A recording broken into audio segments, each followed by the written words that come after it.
Dear students, हम पढ़ रहे हैं कक्षा 8 हिंदी भारत की खोज, पांचवा पाठ नई समस्याएं। अब तक हमने देखा कि किस तरह से भारत में हर्ष की मृत्यु के बाद में अलग अलग विदेशी आक्रमणकारी आए और उनमें से अधिकांश मुस्लिम थे। उन्होंने किस तरह से भारत को लूटा, भारत में अपना साम्राज्य स्थापित किया और अपने धर्म का प्रचार प्रसार करके अनेक लोगों को धर्म परिवर्तन करवाया। उसमें अंत में हमने औरंगजेब आदि के बारे में पढ़ा और उसके बहुत अधिक अत्याचारों के कारण हिंदू लोग संगठित होने लगे और देश में हिंदू राष्ट्रवाद की भावना जागने लगी। लेकिन तभी देश में अंग्रेज लोग आ गए। अब आज हम पढ़ेंगे प्रभुत्व के लिए मराठों और अंग्रेज़ों के बीच संघर्ष और अंग्रेज़ों की विजय। सन 1707 में औरंगजेब की मृत्यु के बाद 100 वर्ष तक भारत पर अधिकार करने के लिए विविध रूपों में संघर्ष चलता रहा। 18वीं शताब्दी में भारत पर अधिकार के 4 दावेदार थे। इनमें से भारतीय थे मराठे और दक्षिण में हैदर अली और उसका बेटा टीपू सुल्तान। ये तो भारतीय थे, ये चाहते थे भारत पर एकाधिकार करना। और विदेशियों की बात करें तो कौन कौन है, देखो विदेशी थे फ्रांसीसी और अंग्रेज। सदी के पूर्वार्ध में यानी शुरुआती 50 वर्षों में यह लगभग निश्चित जान पड़ता था कि मराठे पूरे भारतवर्ष पर अपनी हुकूमत कायम कर लेंगे और मुगल शासन के उत्तराधिकारी होंगे, अर्थात मुगलों के बाद मराठे ही देश पर राज करेंगे। कोई शक्ति इतनी मजबूत नहीं थी कि उनका सामना कर सके। यह है मराठों की स्थिति। आगे बढ़ते हैं।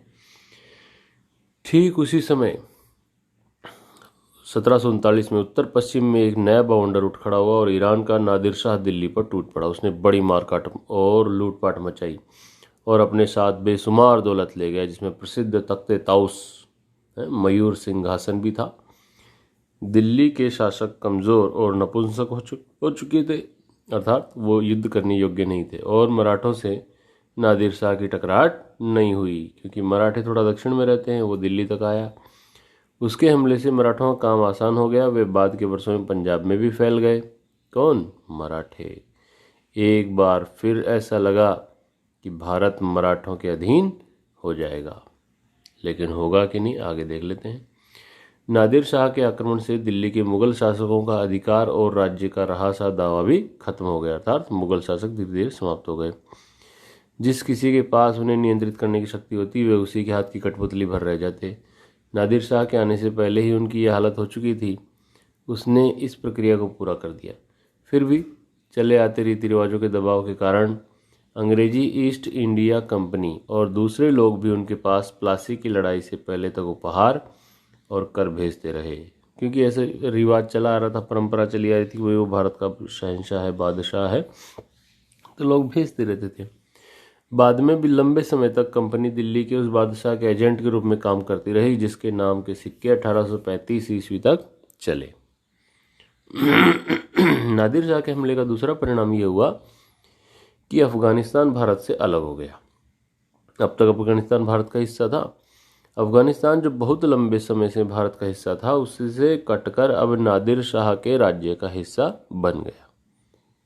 बंगाल में जालसाजी और बगावत को बढ़ावा देकर क्लाइव ने, रॉबर्ट क्लाइव जो भी उसके समय में अंग्रेज अधिकारी था, थोड़े से प्रयास से सन 1757 में प्लासी का युद्ध जीत लिया।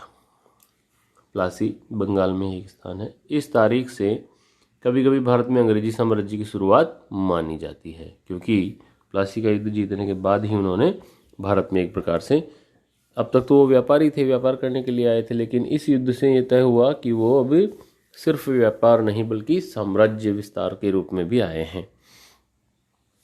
जल्दी ही पूरा बंगाल और बिहार अंग्रेजों के हाथ आ गया। इनके शासन की शुरुआत के साथ ही 1770 ईस्वी में इन दोनों सूबों में भयंकर अकाल पड़ा, जिससे इस घनी आबादी इलाके की 1/3 से अधिक आबादी नष्ट हो गई। 1/3 से मतलब 1/3, 33%, 1/3 ऑफ टोटल पॉपुलेशन। दक्षिण में अंग्रेजों और फ्रांसीसियों के बीच संघर्ष। अंग्रेज और फ्रांसीसी दो विदेशी ताकतें हैं, दोनों भारत पर अपना राज्य स्थापित करना चाहते हैं, तो दोनों में संघर्ष होगा ही। जो विश्वव्यापी युद्ध का ही एक हिस्सा था, अंग्रेजों की विजय में समाप्त हुआ। अंग्रेज जीत गए और भारत से फ्रांसीसियों का लगभग नामो निशान मिट गया। फ्रांसीसियों के भारत से हट जाने के बाद तीन ताकतें बाकी रह गई जो अधिकार के लिए संघर्ष कर रही थी। एक है मराठा, दूसरा दक्षिण में हैदर अली और तीसरा अंग्रेज। प्लासी में उनकी जीत, किनकी? अंग्रेजों की। प्लासी में उनकी जीत और बंगाल और बिहार में फैलने के बावजूद भारत में ऐसे लोगों की संख्या बहुत कम थी जो अंग्रेजों को ऐसी शक्ति के रूप में देखते हों जिसकी नियति में पूरे भारत पर राज्य करना हो। अर्थात लोगों को ऐसा लगता नहीं था कि अंग्रेज लोग पूरे देश में राज करेंगे, क्योंकि उनको लगता था कि ये लोग तो व्यापार करने के लिए आए हैं। अभी भी सबसे पहला स्थान मराठों को ही दिया जाता था। अर्थात अभी भी ऐसा लगता था कि मराठे ही पूरे देश पर राज करेंगे। वे सारे पश्चिम और मध्य भारत में यहाँ तक कि दिल्ली तक फैले हुए थे और उनका साहस और युद्ध करने की योग्यता प्रसिद्ध थी। हैदर अली और टीपू सुल्तान भी विकट विरोधी थे जिन्होंने अंग्रेजों को बुरी तरह हराया था और ईस्ट इंडिया कंपनी की शक्ति को लगभग खत्म कर दिया था, पर वे दक्षिण तक सीमित रहे और पूरे भारत पर उनका कोई प्रत्यक्ष प्रभाव नहीं पड़ा। हैदर अली एक अद्भुत व्यक्ति और भारतीय इतिहास का उल्लेखनीय व्यक्ति था। उसका आदर्श किसी हद तक राष्ट्रीय था और उसमें कल्पनाशील नेता के गुण भी थे। मैसूर के टीपू सुल्तान को अंग्रेजों ने अंततः 1799 ईस्वी में पराजित कर दिया और इस तरह मराठों और अंग्रेजों की ईस्ट इंडिया कंपनी के बीच आखिरी मुकाबले के लिए मैदान साफ हो गया।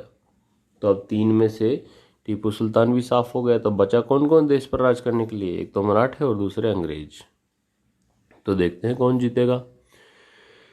लेकिन मराठा सरदारों के बीच आपसी वैर था, आपसी दुश्मनी थी मराठों में, और अंग्रेजों ने उनसे अलग अलग युद्ध करके उन्हें पराजित कर दिया। उन्हें 1804 ईस्वी में आगरा के पास अंग्रेजों को बुरी तरह हराया, लेकिन 1818 ईस्वी तक आते आते मराठा शक्ति अंतिम रूप से कुचल दी गई और उन्हें बड़े सरदारों ने, जो मध्य भारत में उनका प्रतिनिधित्व कर रहे थे, ईस्ट इंडिया कंपनी की अधीनता स्वीकार कर ली, क्योंकि उनमें पेशवा आदि का पद प्राप्त करने के लिए बड़े जो है आपसी कलह होती थी, आपसी शत्रुता थी, और इसीलिए वो अंग्रेजों के फूट डालो की नीति में फंस गए। आगे देखें।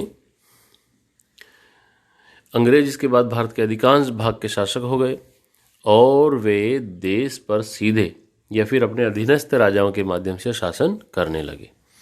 या तो उन्होंने डायरेक्ट भारत पर शासन करना शुरू किया, या फिर वहाँ जो राजा पहले से राज कर रहे थे उन राजाओं को अपने अधीन कर लिया और वो राजा लोग राज करते रहे।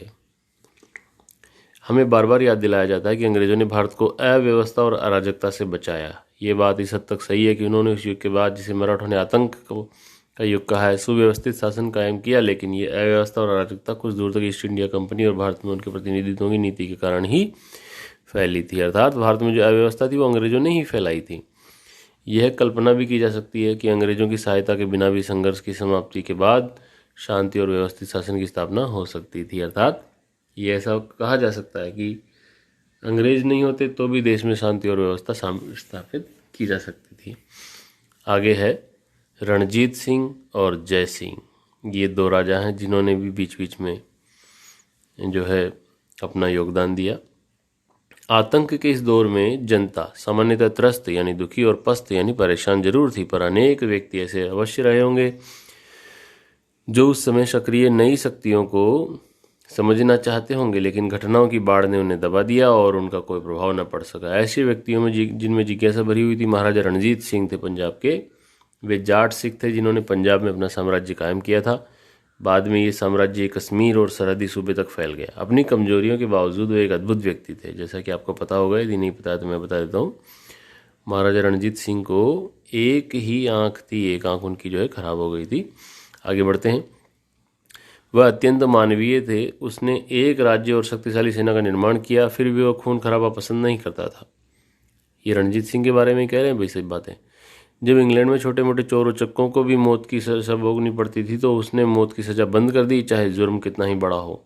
युद्ध के सिवाय उसने कभी किसी की जान नहीं ली, गरचे हालांकि उसकी जान लेने की कोशिश एकाधिक बार की गई, यानी उसको मारने का प्रयास किया गया। उसका शासन निर्दयता और दमन से मुक्त था। एक दूसरा पर कुछ और ही ढंग का भारतीय राजनेता राजपूताने में यानी जयपुर का राजा सवाई जयसिंह था। उसका समय कुछ और पहले था और उसकी मृत्यु 1743 ईस्वी में हुई थी। वह औरंगजेब की मृत्यु के बाद होने वाली उथल पुथल के समय हुआ था। 1707 में औरंगजेब मरा और उसके बाद में मुगल शासन को स्थापित करने के लिए कितने लोगों ने लड़ाइयाँ करी, कितने लोग मारे गए, उस समय में वो था। वह इतना चतुर और अवसरवादी था कि एक के बाद एक लगने वाले धक्कों और परिवर्तन के बावजूद बचा रहा। वह बहादुर योद्धा और कुशल राजनयिक तो था ही, इससे बढ़कर वह गणितज्ञ, खगोल विज्ञानी और नगर निर्माण करने वाला था। जयपुर नगर उसी ने बसाया था और क्या खूबसूरत शहर है। और उसकी दिलचस्पी इतिहास के अध्ययन में थी। जयसिंह ने, वही जयपुर वाला सवाई जयसिंह, जयसिंह ने जयपुर, दिल्ली, उज्जैन, बनारस और मथुरा में बड़ी बड़ी वेधशालाएं बनवाई। वेधशालाएं जिनको जंतर मंतर ऐसा भी बोलते हैं। उसने जयपुर नगर बसाया। उसने उस समय के कई यूरोपीय नगरों के नक्शे इकट्ठे किए और फिर अपना नक्शा खुद बनाया जयपुर शहर के लिए। इन पुराने यूरोपीय नगरों के कई नक्शे जयपुर के अजायब घर में, मतलब जयपुर का जो म्यूजियम है उसमें सुरक्षित है। जयपुर नगर की योजना को अब भी नगर निर्माण का आदर्श समझा जाता है। उसके जैसा अभी तक कोई शहर नहीं बना, ऐसा माना जाता है।